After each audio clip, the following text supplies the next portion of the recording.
اگر تم چاہو گے بھی تو اللہ کی نعمتوں کو گن نہیں سکتے۔ تو اللہ کی نعمتیں کتنی زیادہ ہوئیں ہمیں نہیں پتا۔ کون کون سی نعمت؟ اپنے 6 فٹ کے بدن پہ ہی میں ذرا دیکھ لوں، اپنے آپ کو ہی آئینے میں کھڑا کر کے دیکھ لوں، میرے اس بدن کے اوپر ہی اللہ نے سینکڑوں نعمتیں رکھی ہیں، اور ہر نعمت میں بھی 25 نعمتیں رکھی ہیں۔ میں ویسے ہی 25 کہہ رہا ہوں، شاید سینکڑوں نعمتیں رکھی ہیں۔ آنکھ میں بظاہر ہمیں آنکھ ایک نعمت لگ رہی ہے نا، اس آنکھ کے اندر جتنی الجھنیں ہیں، جتنے شعبے ہیں، جتنے اس میں نسیں اور اس میں اللہ نے نظام قرار دیے ہیں، وہ ہر ایک اپنی جگہ اللہ کی ایک نعمت ہے۔ جو آنکھوں کے بیمار لوگ ہیں وہ کبھی کہتا ہے کہ صاحب اس کو یہ بیماری ہے، اس کو وہ مسئلہ ہے، اس کو وہ مسئلہ ہے۔ آنکھ تو ایک ہے، مسئلے 50 ہیں، تو یعنی مسئلے 50 ہیں تو نعمتیں بھی 50 ہیں۔ جن کے ہاں وہ مسئلہ نہیں ہے اس کے پاس وہ نعمت ہے۔ تو اب نعمتیں کتنی گنیں گے، کیسے گنیں گے؟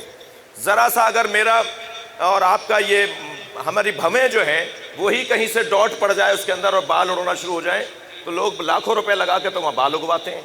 یہ 2 بال کتنی بڑی نعمت ہے جو انسان کا چہرہ بنا بھی رہے ہیں اور بگاڑ بھی رہے ہیں۔ میں کہتا ہوں یہ اتنا وسیع مضمون ہے کہ اللہ کی نعمتوں کو کہاں کہاں تک گنیں گے۔ اللہ کی نعمتیں بہت ہیں، مگر پروردگار عالم نے جو امت پر، انسانیت پر اور اپنے چاہنے والوں پر، حتیٰ انسانوں پر جو اپنی بڑی نعمتیں نازل کی ہیں، انہیں اللہ نے کچھ یوں بیان کیا۔ لَقَدْ مَنَّ اللَّهُ عَلَى الْمُؤْمِنِينَ إِذْ بَعَثَ فِيهِمْ رَسُولًا۔ اللہ نے احسان کیا ہے، اللہ نے نعمت نازل کی ہے مومنین کے اوپر کہ ان میں اپنا رسول بھیجا ہے۔ تھوڑی توجہ چاہوں گا، میں مضمون سجانے جا رہا ہوں، اللہ کرے میرا مفہوم مجھ سے بیان ہو جائے۔ جی، اللہ یہاں رسالت کو، اللہ یہاں نبوت کو نعمت کے طور پر بیان کر رہا ہے۔ یہ نبی کی نبوت، یہ ہمارے آخری رسول کی رسالت، یہ اللہ کی نعمت ہے۔ کس کے اوپر؟ مومنین کے اوپر اللہ کی نعمت۔ مگر یاد رہے کہ یہاں لَقَدْ مَنَّ اللَّهُ عَلَى الْمُؤْمِنِينَ، توجہ، اللہ کی نعمت ہے، اللہ کا احسان ہے مومنین کے اوپر۔ یہ صیغہ ماضی کا صیغہ ہے، فعل ہے، فعل ماضی، یعنی ہو چکا۔ نعمت میں نے تمہیں دے دی، نعمت تم تک آ گئی، یعنی میں نے تمہیں رسول دیا اپنی نعمت کے طور پر، اب دوبارہ نہیں دوں گا، اب کوئی اور رسول آنے والا نہیں ہے۔ لقد من اللہ، ہو گئی نعمت، دے دی ہم نے تمہیں ایک نعمت رسول کی صورت میں، فعل ماضی ہے، ہم نے نعمت تمہیں دے دی۔ لیکن ایک اور آیت نظر آئی جس میں فعل مضارع ہے، جس میں اللہ نعمت کا ذکر کر رہا ہے استمرار کے ساتھ کہ نئی نعمتیں میں دیتا رہوں گا۔ کیا ارشاد فرمایا؟ وَنُرِيدُ أَن نَّمُنَّ عَلَى الَّذِينَ اسْتُضْعِفُوا فِي الْأَرْضِ وَنَجْعَلَهُمُ الْأَئِمَّةَ وَنَجْعَلَهُمُ الْوَارِثِينَ۔ اور اللہ کی نعمت آئی ہے اور آتی رہے گی ان لوگوں پر جنہیں زمین میں کمزور بنایا گیا، ہم ان کمزور لوگوں کو امام بھی بنائیں گے اور ہم ان کمزور لوگوں کو زمین کا وارث بھی بنائیں گے۔ وہاں نبوت کے ساتھ فعل ماضی تھا، یہاں امامت کے ساتھ فعل مضارع ہے۔ نبوت بار بار نہیں آئے گی، امام بار بار آتا رہے گا۔ نبوت بھی اللہ کی نعمت، امامت بھی اللہ کی نعمت، مگر امامت اللہ کی نعمت ایسے ہے کہ جو ختم ہو نہیں رہی ہے، ابھی تو سلسلہ جاری ہے، امام آتا رہے گا، ہر زمانے میں امام ہم بھیجتے رہیں گے۔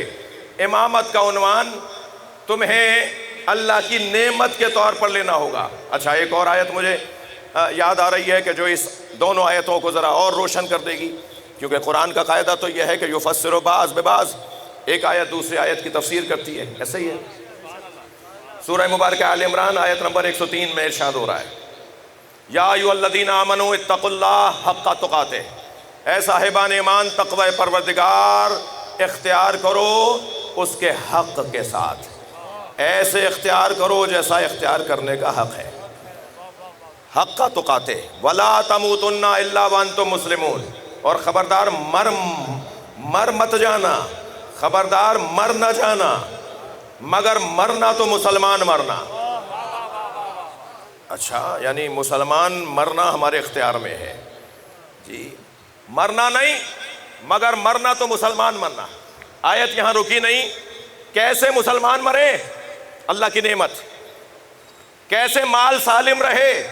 اس کا تو انتظام کیسے جان سالم رہے اس کا تو انتظام نعمت الہی، لیکن کیسے اسلام سالم رہے، کیسے دین سالم رہے، اس کے انتظام کو امامت کہا جاتا ہے۔ توجہ بڑھائیں گے تھوڑی سی عزیزوں، یعنی میرا مال کیسے محفوظ رہے، یہ اگر میں انتظام کر لوں تو یہ تو اللہ کی نعمت، میری جان محفوظ رہے، یہ میں صحت کے معاملات کو بہتر کر لوں تو یہ اللہ کی نعمت۔ اللہ کہہ رہا ہے میں تمہارا اسلام محفوظ رکھنا چاہتا ہوں، میں تمہیں مسلمان رکھنا چاہتا ہوں، تم مرو تو مسلمان مرنا، کیا کریں کہ مسلمان مریں۔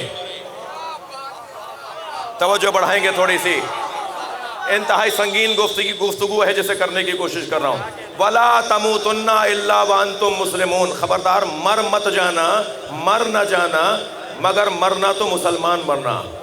وَاذْكُرُوا، اب کیسے مسلمان مریں گے؟ وَاعْتَصِمُوا بِحَبْلِ اللَّهِ جَمِيعًا، اللہ کی رسی کو مضبوطی کے ساتھ تھامے رکھو۔ کیسے مسلمان مریں؟ اللہ کہہ رہا ہے مسلمان مرو، کیسے مسلمان مریں؟ وَاعْتَصِمُوا بِحَبْلِ اللَّهِ جَمِيعًا وَلَا تَفَرَّقُوا، اللہ کی رسی کو مضبوطی کے ساتھ تھامے رکھو اور تفرقے میں نہ پڑو۔ اب جو سب نے ترجمہ کیا ہے میں نے وہ پہلے کر دیا ہے، مگر اب وہ ترجمہ سنیے جو میں کرنا چاہ رہا ہوں، جو میں نے اپنے اساتذہ سے پوچھ کر اور اپنے بزرگوں سے جان کر سمجھ کر ترجمہ کرنے کی آج کوشش کر رہا ہوں۔ کیا ترجمہ کروں گا؟ ترجمہ بدل رہا ہوں۔ وَاعْتَصِمُوا بِحَبْلِ اللَّهِ جَمِيعًا، اللہ کی رسی کو مضبوطی کے ساتھ مل کر تھامو۔ امامت کا مسئلہ فرد کا نہیں ہے، اجتماع کا ہے۔ امامت کا مسئلہ میرا اور آپ کا نہیں ہے، سماج کا ہے۔ صلوات پڑھیں ذرا محمد و آل محمد۔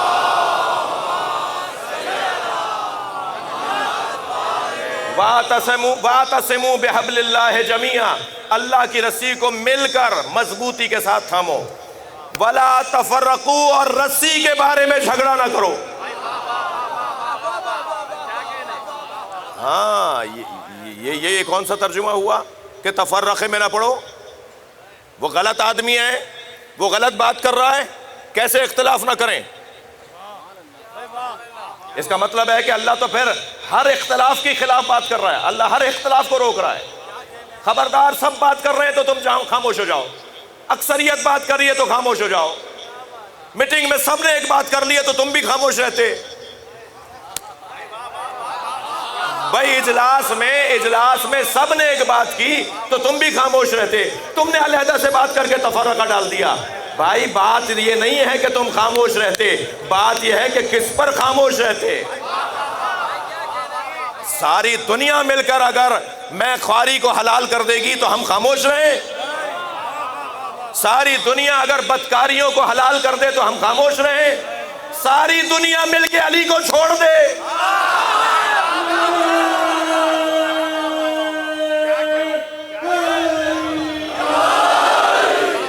تو کیا ہم خاموش رہیں؟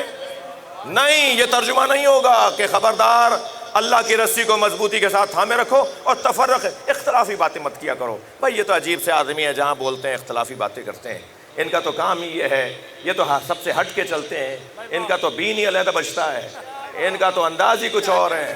نہیں، دیکھا جائے کہ کس موضوع پر خاموش رہنا جرم ہے اور کس موضوع پہ بولنا عبادت ہے۔ چڑھتے سورج کو سلام کرنا تو علی والوں کا کام نہیں ہے۔ علی والے تو دیکھیں گے کہ حق کیا ہے، سچ کیا ہے، ہمیں چاہے تنہا ہو۔ اور یاد رکھیے، میں ان بچوں جوانوں سے بات کر رہا ہوں، شخصیات تشریف فرما ہیں، بہت سارے لوگ ایسے بیٹھے ہیں جنہوں نے بڑی مشکل دور گزارا ہے۔ جی میں ان بچوں جوانوں سے کہہ رہا ہوں، خبردار حق کے باب میں اگر تم تنہا رہ کر بھی بولو گے نا تو پورا لشکر بن کے سامنے آؤ گے، اس لیے کہ حق گوئی کی جو طاقت ہے۔ صلوات پڑھ لیں ذرا محمد و آل محمد۔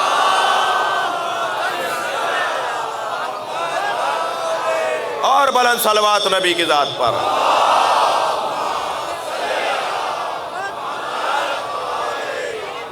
بات آگے بڑھے، خبردار اس رسی کے بارے میں جھگڑا نہ کرو۔ وَاعْتَصِمُوا بِحَبْلِ اللَّهِ جَمِيعًا وَلَا تَفَرَّقُوا، اس رسی کے بارے میں جھگڑا نہ کرو۔ اب رسی کیا ہے بھائی؟ یہ رسی کہاں لٹکی ہوئی ہے؟ خانہ کعبہ کی چھت پر لٹکی ہوئی ہے، مکے میں لٹکی ہوئی ہے، مدینہ منورہ میں یہ رسی ملے گی۔ کہاں سے یہ رسی ملے گی؟ رسی ہے کہاں یہ؟ اور رسی کہتے کسے؟ رسی کم سے کم 2 ڈوروں کے بٹنے کو کہتے ہیں۔ آپ 14 ڈوروں کو بٹیں گے تو مضبوط ہو جائے گی۔ وَلَا تَفَرَّقُوا، اللہ کی رسی کے بارے میں جھگڑا نہ کرو۔ جب نبی سے پوچھا کہ اللہ کی رسی کیا ہے تو آپ نے ایک جواب دیا، جب علی سے پوچھا کہ اللہ کی رسی کیا ہے تو آپ نے ایک جواب دیا، مولا علی سے پوچھا کہ اللہ کی رسی کیا ہے، فرمایا قرآن۔ نبی سے پوچھا کہ اللہ کی رسی کیا ہے، فرمایا علی۔ سبحان اللہ، سبحان اللہ۔ یعنی قرآن اور علی کو ملائیں گے تو اللہ کی رسی بنے گی۔